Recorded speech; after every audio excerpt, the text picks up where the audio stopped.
We will continue to devote significant resources to investigating these crimes and to protecting young people from sexual predators.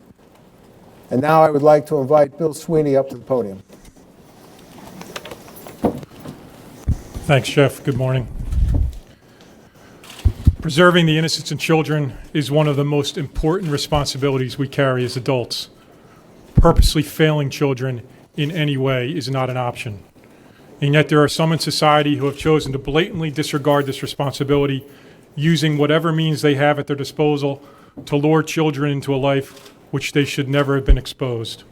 As we allege today, Jeffrey Epstein is one of those people. At approximately 5:30 p.m. on Saturday evening, we arrested him at Teterboro Airport without incident.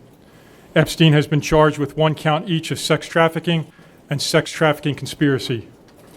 For at least a 4-year period, covering the entirety of 2002 through 2005, he is alleged to have sexually exploited and abused dozens of minor girls at his homes in New York City and in Palm Beach, Florida.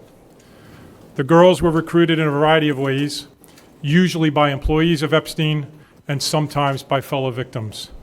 The victims typically received hundreds of dollars in cash. The estimated dozens of victims were as young as 14 years old at time of recruitment. Children who provided Epstein massages while they were nude or partially nude. Children who were asked to engage in direct and indirect sex acts for money. Children who were enticed to do all these things at the hands of a man more than or nearly 3 times their age.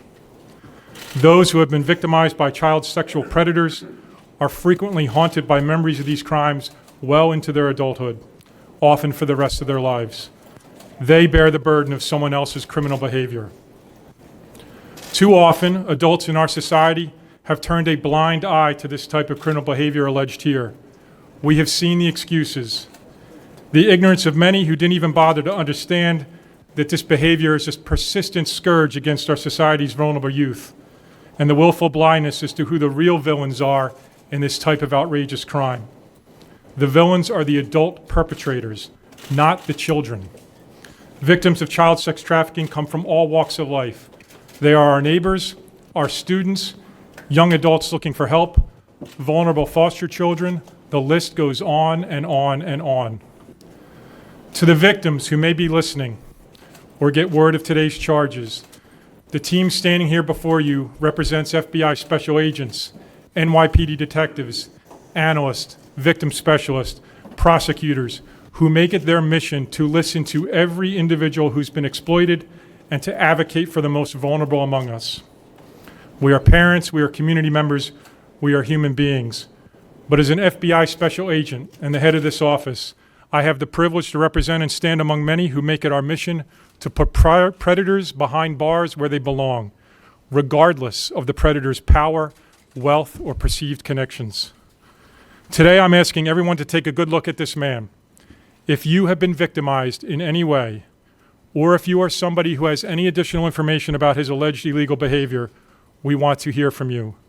Whatever age you are now, whatever age you were then, no matter where or when the incident or incidents took place. The number to call is 1-800-CALL-FBI. When you call that number, you'll receive a series of prompts. You'll be asked if this is representing a major case in the country. The answer is yes, it's number 4. You will then be driven to the top of the list, and the Jeffrey Epstein matter is number 1 on the major case list in the country when you call that 1-800-CALL-FBI number. Your bravery might just empower others to speak out about crimes committed against them. It's important to remember there never was, nor will there be, an excuse for this kind of behavior. We know that reliving these events can be brutal. We are here to work side by side with you as you go through this process. You should know that in the eyes of the FBI, you come first. Many thanks, as always, to our partners from the Southern District.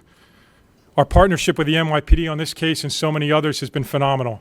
Thank you also to the professionals at CBP and to the Port Authority Police Department who helped us with the arrest on Saturday evening. Last but not least, I want to extend my thanks to the NYPD Child Exploitation and Human Trafficking Task Force. The public should know that to be on this task force, you must volunteer.